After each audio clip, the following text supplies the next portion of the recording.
Welcome to the Parent Guide, helping your teen overcome pornography addiction. I'm your host, Matt Bulkley, and in today's episode, we're tackling a crucial and often difficult topic for parents. That is, how to provide support without taking on the entire burden of your teen's recovery. So in other words, you cannot work harder at their recovery than your teen. If you've recently discovered that your teen is struggling with pornography addiction, you might be feeling a whirlwind of emotions, overwhelmed, frustrated, helpless, or maybe even angry.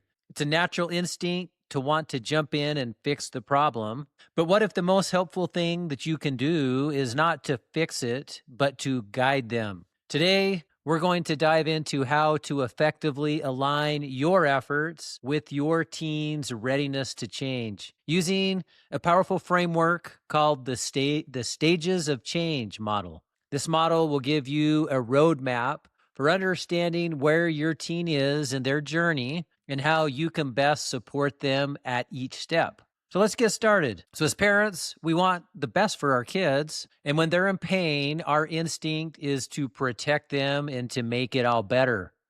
And when it comes to a challenge like pornography addiction, this can manifest as a desire to take control, monitoring their devices, setting strict rules, or pushing them into therapy. But here's the core truth that we need to accept. You cannot work harder at their recovery than they are. Think of it like teaching your teen to ride a bicycle. You can be there to hold the bike steady, to give them a push and cheer them on, but at some point you have to let go. They have to pedal and they have to learn to balance on their own. And if you are doing all the work, pedaling for them, they will never learn the skill. These same principles apply to recovery. Your teen has to build their own internal motivation to change. So how do you know if they're even ready to start pedaling? Well, this is where the Prochaska's Stages of Change model comes in. This model was developed to evaluate individuals who were working on smoking cessation, nicotine dependence during the 1970s. And it is actually a really effective model for analyzing a teen's readiness versus resistance for change relating to pornography addiction. This model is a roadmap that helps us to understand where a person is in their journey to overcome an addiction. And it's not a linear process. People can move back and forth between stages.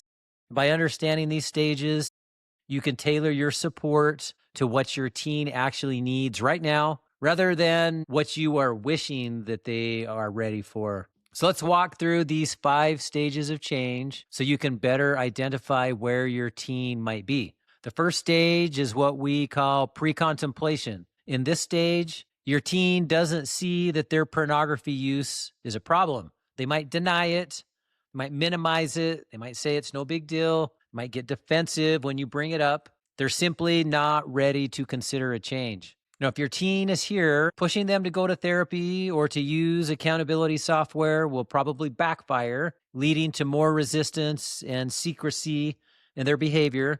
And your job here isn't to force them, but to gently plant seeds of doubt.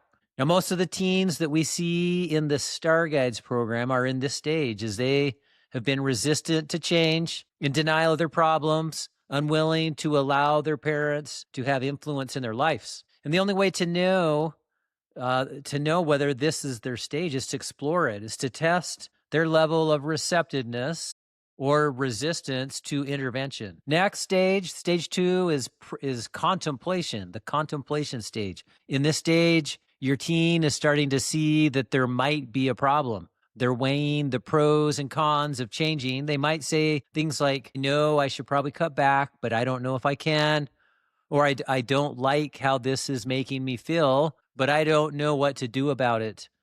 Now, this is a critical stage where you can encourage their self-reflection without pushing them too hard. And if they're in the contemplation stage, there's a greater chance that they will be receptive to a parent-led intervention using the recovery toolbox or participating in outpatient therapy. There's a greater chance that they will be receptive to working on a technology management plan and adding accountability into their efforts, including open communication with you as a parent. The third stage is what's referred to as preparation. This is where your teen is planning to take action. They might be researching solutions, looking up information about therapy, expressing a real desire to change. They're moving from thinking about it to preparing to do something about it.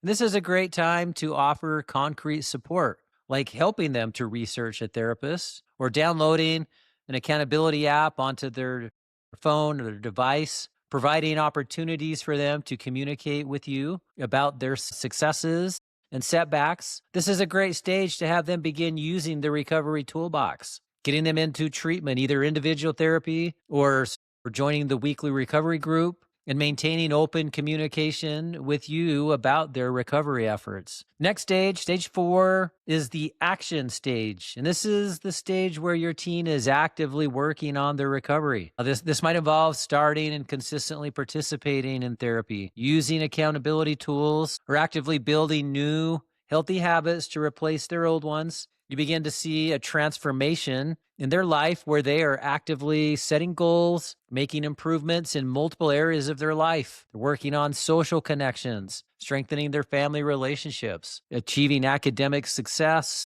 developing new hobbies, engaging in physical activity, improving their eating habits. They're concerned about their sleep patterns. They're putting focus into spiritual development. And this is a time for praise and encouragement if you see that.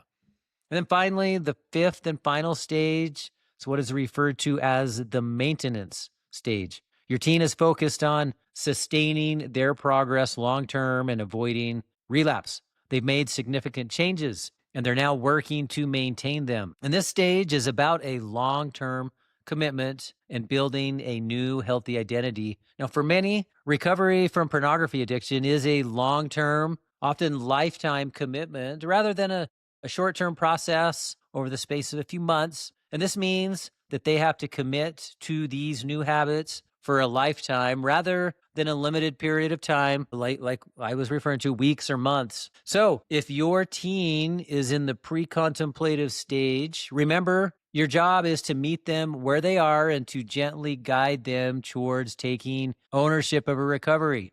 The goal is to move them from not seeing a problem to acknowledging one and eventually taking action. Now, the hard part is that often this can take time, and sometimes they have to learn the hard way. Now, if safety concerns are present in the form of sexual acting out towards others, sexual abuse, or there's self-harm, suicidality issues, if they're engaging in reckless online behaviors, sending nudes, sexting, or if through earnest and persistent effort on your part that you continue to be unsuccessful to have any influence in their life and there's a level of resistance to change that continues and persists, then Star Guide's residential level intervention may be the best option, is they simply will not be willing or responsive to a parent-led intervention or outpatient treatment or to adhering to any rules or structure or management of technology that you attempt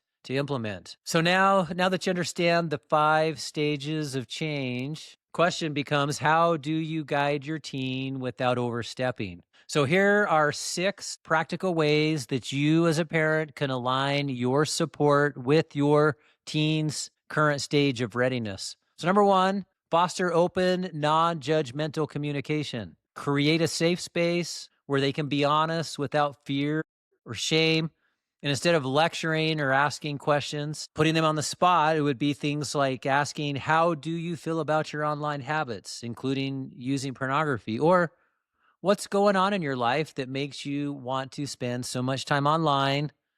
And how do you feel when it veers into pornography? And this helps teens in the pre-contemplation stage feel heard and understood, which can reduce their defensiveness. Now, we covered the color code status board in a previous podcast episode, and their willingness to use it or not can be diagnostic relating to their stage of change. So in other words, if they are willing to use it and begin to put efforts into it, then you can be hopeful that they're moving out of the pre-contemplative stage of change. Whereas if they're unwilling to use it and they reject any efforts on your part to use it, then this is a sign that they're still in the pre-contemplative stage of change. Number 2, help them recognize the impact of their pornography use. So Gently point out how their behavior might be affecting their mood, their relationship, or their goals. For example, you could say, I've noticed that you've been more withdrawn lately. Could your online habits be playing a role in that?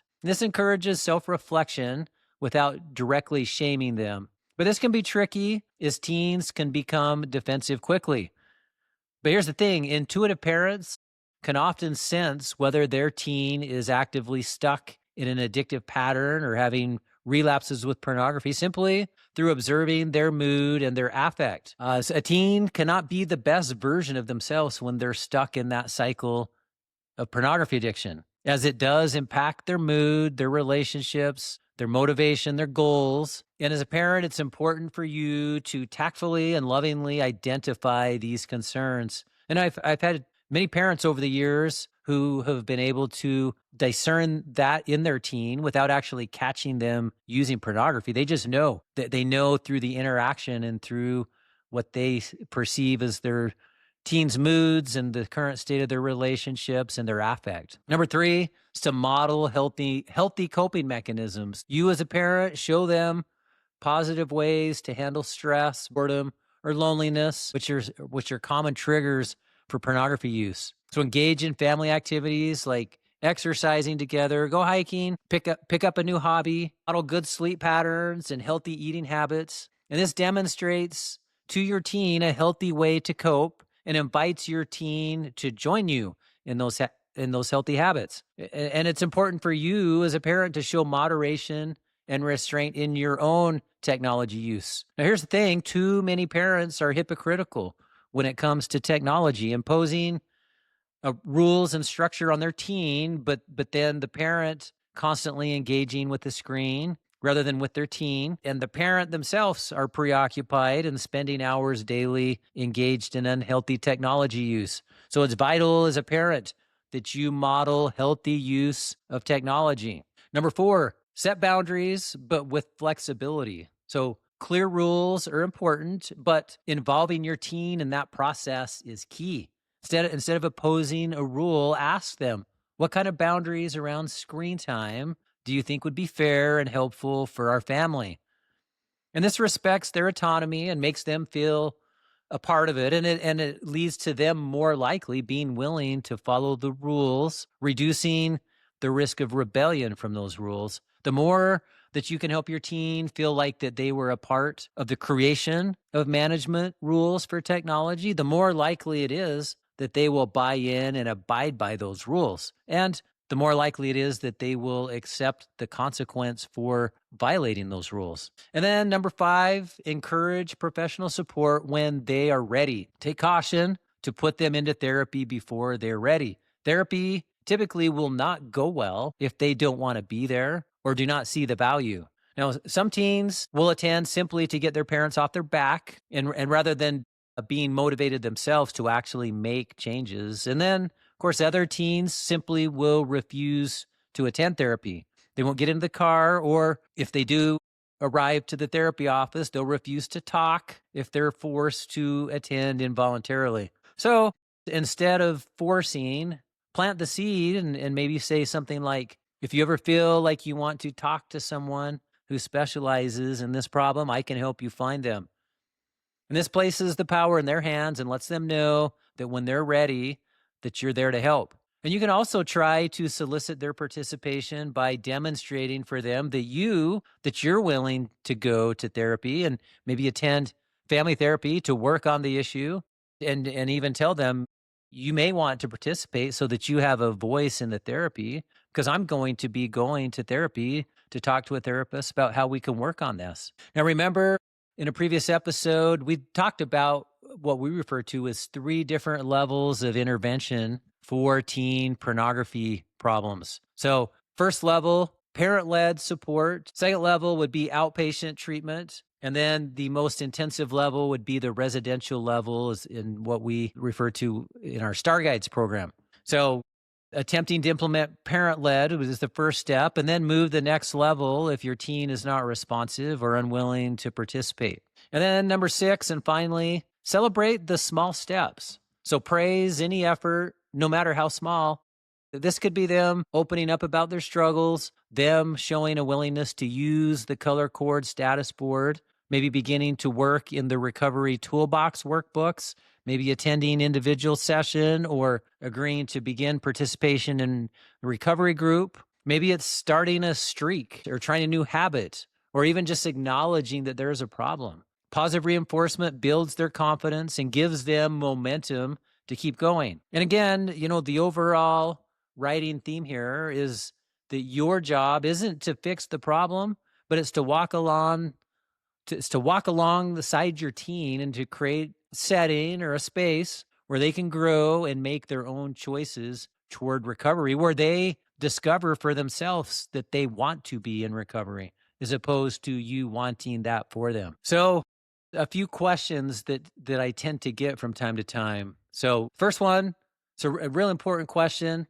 And that is, well, how can I determine if I am actually working harder at my teens' recovery than they are? And it's a great question because it really does get at the heart of what we're talking about today. So here's a list of things to look for, a sign that you might be working harder than your teen. So one would be in relation to emotional investment. If you feel significantly more anxiety and stress about their addiction than they do, maybe you're losing sleep over it while they seem indifferent or unconcerned about it. So gauge that emotional investment. Another would be denial and minimization, where they constantly downplay it, they minimize it, they lie about it, they hide it, even when there's clear evidence to the contrary. Next would be in terms of relapse disclosure. So if you as the parent are the one discovering their relapses, either by finding evidence on a device or through a slip up, and they're not voluntarily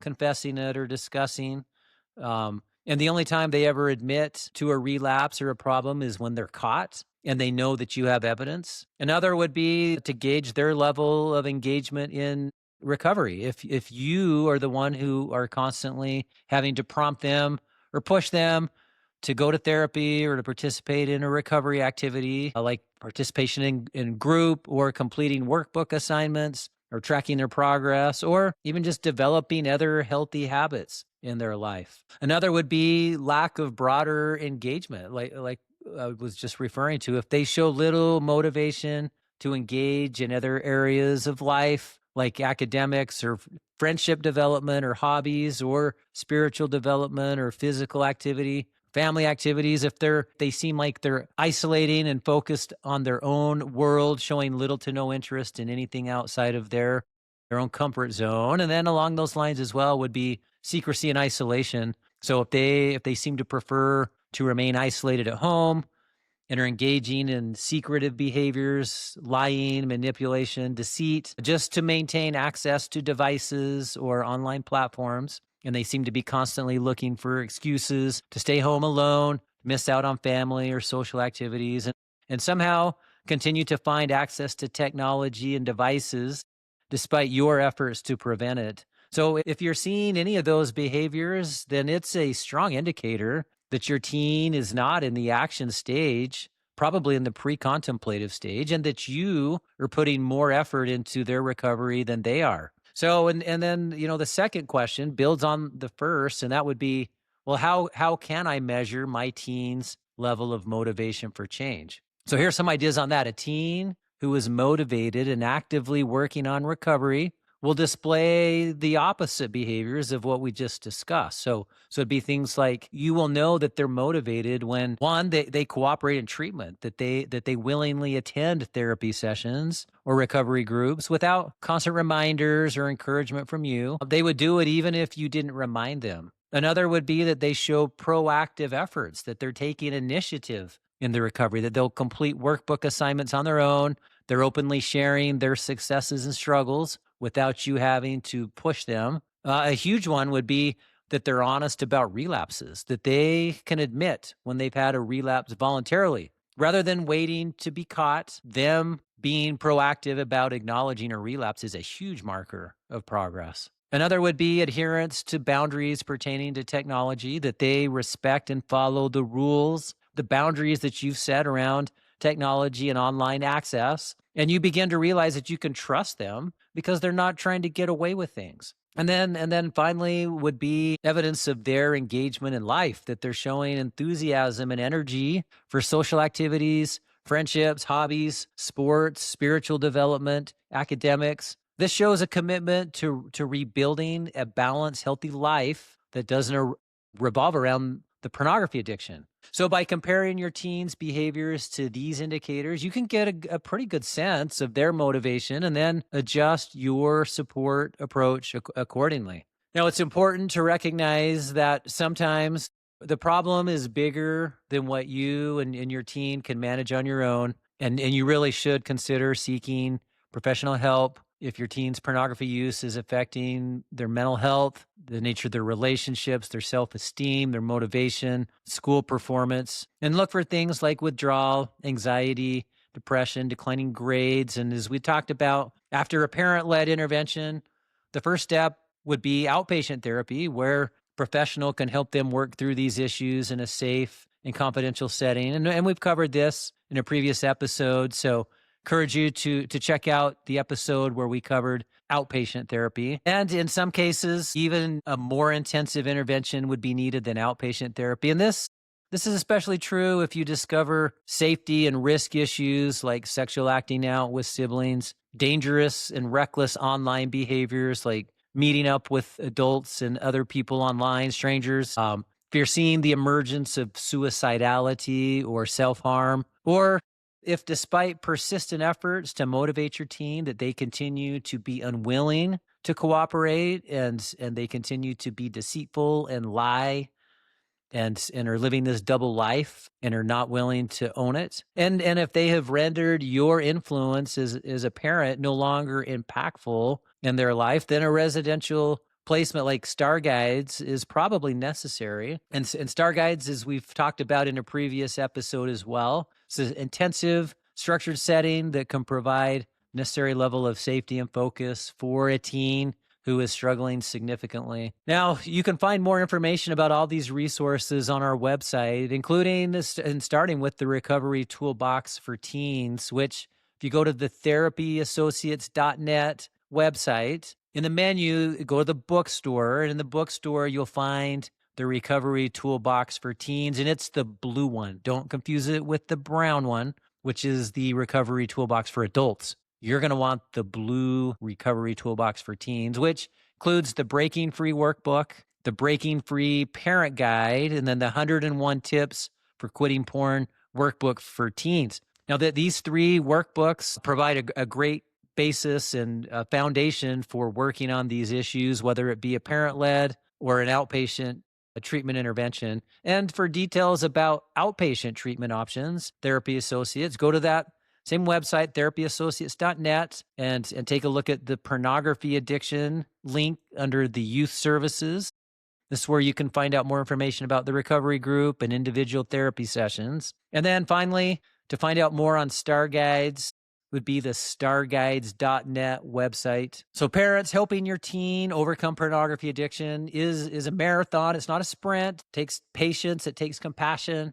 It's about finding the right balance, supporting them while empowering them to take ownership of their own recovery. And by understanding their stage of change and then meeting them where they are, then you can create a safe space for their growth and self-discovery. Plus, you keep your own sanity. You cannot force change on another person. They have to want it for themselves. And if you are driving yourself crazy, you cannot be support to them. So remember, you're not here to fix the problem, but you're here to walk alongside them with love and guidance. Parents, you've got this. And with your support, they can too. If you found the episode helpful, subscribe to our podcast.